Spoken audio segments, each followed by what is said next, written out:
हम बहैसियत इंसान ज़मीन पर लाखों सालों से आबाद हैं, लेकिन हम अभी तक इसके बारे में सब कुछ नहीं जानते।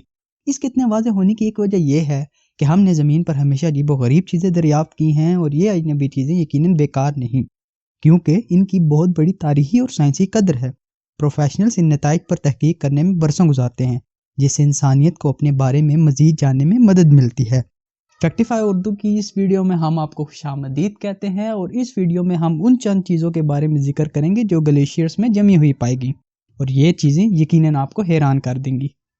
नंबर 8 पर अगर हम बात करें उन 100 साल पुरानी विस्की की क्रेट्स की, जो 2006 में अंटार्कटिका के इलाके से मिली थी। ये क्रेट्स एक एक्सप्लोरर अर्नस्ट शैकल्टन की झोंपड़ी से मिली थी, और इसमें स्कॉच विस्की की कुल 11 बोतलें थी। बोतलों की हिफाजत के लिए इन सब को कागज़ और भूसे से लपेटा गया था। ये यकीनी तौर पर 1907 में शैकल्टन का अंटार्कटिका का एक मुश्किल सफ़र था। बोतलों के अंदर मौजूद माया और लिक्विड इंतहाई सर्द हालात की वजह से जम चुका था। बाद अज़ां इन बोतलों का न्यूजीलैंड के साइंसदानों ने मुआयना किया, और हैरत अंगेज़ तौर पर विस्की में मौजूद अल्कोहल अभी तक अपनी सही हालत में मौजूद था।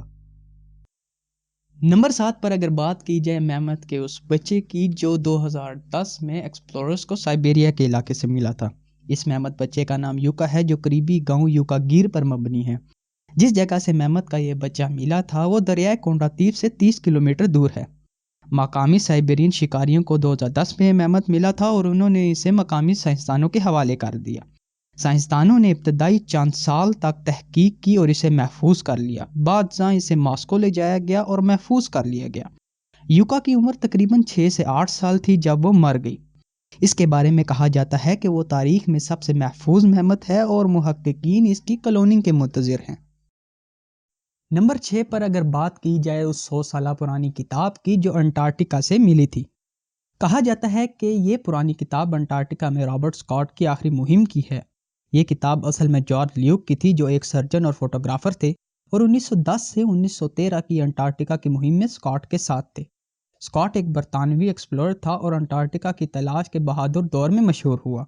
मार्च 1912 में वापसी के सफ़र के दौरान वो अपने साथियों के साथ इंतकाल कर गए।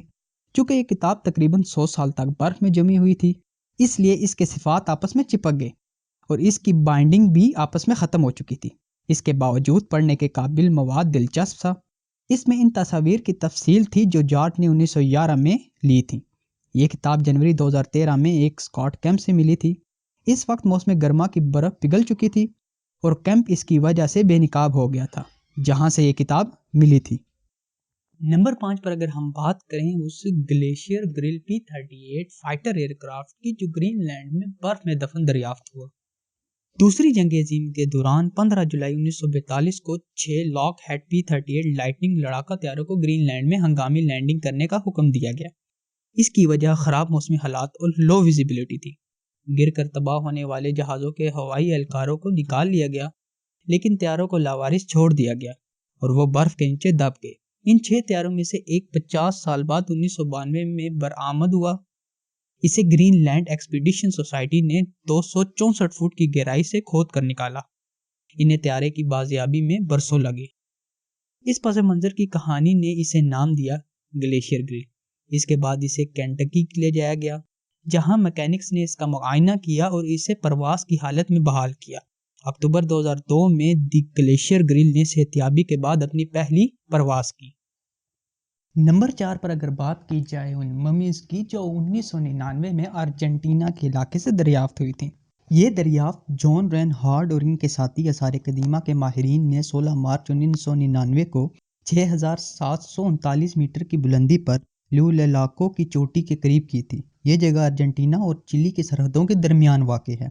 तीनों बच्चों को ज़मीन से 1.5 मीटर नीचे एक छोटे से चैम्बर के अंदर ज़बरदस्ती लाया गया और वहीं मरने के लिए छोड़ दिया गया।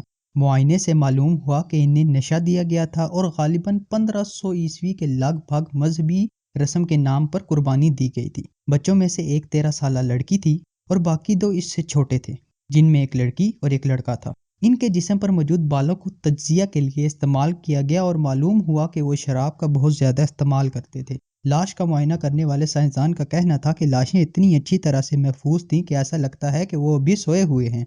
वो दर हकीकत बेहतरीन महफूज शुदा मम्मियाँ थीं और ये दुनिया की सबसे अच्छी तरह से महफूज शुदा मम्मियों में से एक मम्मी थी। تینوں ممیوں کو 2007 سے ارجنٹینا کے شہر سالٹا کے museum of high altitude archaeology میں ایک نمائش میں رکھا گیا ہے۔ نمبر 3 پر ہم بات کریں گے اس مریخی پتھر کی جو 1984 کو انٹارکٹیکا کے علاقے سے دریافت ہوا۔ امریکی میٹرو ہنٹرز کی ایک ٹیم نے 27 دسمبر 1984 کو انٹارکٹیکا کی ایلن ہلز میں مریخ کے پتھر کا ایک ٹکڑا دریافت کیا، جس کو ایلن ہلز 84001 کا نام دیا گیا۔ اس کے بارے میں بظاہر یہ خیال کیا جاتا تھا کہ اس کی اصلیت مریخ پر ہے، لیکن یہ کیمیکلی طور پر مریخ کے دوسرے پتھروں سے مختلف تھا۔ 1996 میں مضبوط تحقیق کے بعد ایک سائنسدان نے دعویٰ کیا کہ اس نے مریخ پر بیکٹیریا پر مبنی زندگی دریافت کی ہے، جو انہیں مریخی پتھر کے مائکروسکوپک فوسل سے ملی ہے۔ یہ خبر تیزی سے پھیل گئی اور پوری دنیا کی توجہ حاصل کر لی۔ اس وقت کے صدر بل کلنٹن نے بھی ممکنہ دریافتوں پر ایک تقریر کی، اگرچہ سائنسی برادری نے بعد میں اس ریسرچ پیپر کو مسترد کر دیا اور تمام غیر معمولی شواہد کو یہ ثابت کرنے کے لیے استعمال کیا کہ ابھی تک ایسا کوئی امکان نہیں ہے۔ ابتدائی طور پر شائع ہونے والے مقالوں اور عوام کی توجہ نے اسے فلکیات کے میدان میں ایک تاریخی طور پر اہم واقعے میں بدل دیا۔ نمبر 2 پر ہم ایک ایسی ممی کی بات کریں گے جو 3100 سے 3400 BC کے درمیان رہتی تھی، جس کو اوتزی دا آئس مین کا نام دیا گیا ہے، اور میرے خیال سے یہ دنیا میں پائی جانے والی سب سے پرانی ممی ہے۔ نام اوتزی اس کی بنیادی جگہ سے اخذ کیا گیا تھا، جو اوتزل ایلپس ہے، جو آسٹریا اور اٹلی کے درمیان واقع ہے۔ پرانی ممی کو 2 جرمن سیاحوں نے دریافت کیا تھا، جن کا نام ایلمکوسٹ اور ایریکا سائمن ہے۔ انہوں نے اوتزی کو 19 ستمبر 1991 کو 3210 میٹر کی بلندی پر پایا۔ جلد ہی لاش کو یونیورسٹی آف انسبرگ پہنچایا گیا اور ماہرین آثار قدیمہ نے اس کی جانچ شروع کر دی۔ انہوں نے پایا کہ اوتزی کو قتل کیا گیا تھا، اس کی بائیں کندھے میں تیر کا نشان لگا ہوا ہے۔ یونیورسٹی آف انسبرگ صرف 1998 تک لاش پر تحقیق کر سکی۔ اس کے بعد اٹالینز نے قیمتی دریافت کا مطالبہ کیا اور اس کے بعد سے لاش کو بولزانو کے جنوبی ٹائرول میوزیم آف آرکیالوجی میں رکھا گیا ہے۔ اوتزی کو یورپ میں قدیم ترین قدرتی انسانی ممی کے طور پر جانا جاتا ہے اور اس نے یورپ میں تانبے کے دور پر کچھ روشنی ڈالی ہے۔ نمبر 1 پر ہم بات کریں گے کینیڈا سے دریافت ہونے والے ایک ایسے بھیڑیے کے بچے کی جو آج سے 57,000 سال پرانا ہے۔ جی ہاں، اسے ایک گولڈ مائنر نیل لاولیس نے دریافت کیا۔ نیل لاولیس پانی کی دیوار گرانے کی کوشش کر رہا تھا۔ وہ اندر سے کچھ چھپے ہوئے جواہرات یا دولت تلاش کرنے کی امید کر رہا تھا، لیکن اس نے کچھ اور دیکھا۔ برف سے کچھ پگھلتا ہوا نکلا۔ یہ بھیڑیے کے بچے کی ممی تھی جو 57,000 سال پرانی تھی۔ بھیڑیے کے مردہ جسم کے بارے میں کہا جاتا ہے کہ یہ بھیڑیے کی اب تک سب سے پرانی اور مکمل لاش ہے۔ یہ 2016 کے موسم گرما کا وقت تھا جب نیل کو ممی شدہ بچہ ملا۔ رپورٹس میں بتایا گیا ہے کہ یہ ایک بھیڑیے کا بچہ تھا جس کا سارا جسم برقرار تھا اور صرف آنکھیں غائب تھیں۔ بھیڑیے کا چھوٹا بچہ محققین کو یہ جاننے میں مدد کر رہا ہے کہ بھیڑیے 3 براعظموں یعنی ایشیا، یورپ اور امریکہ میں کیسے منتقل ہوئے۔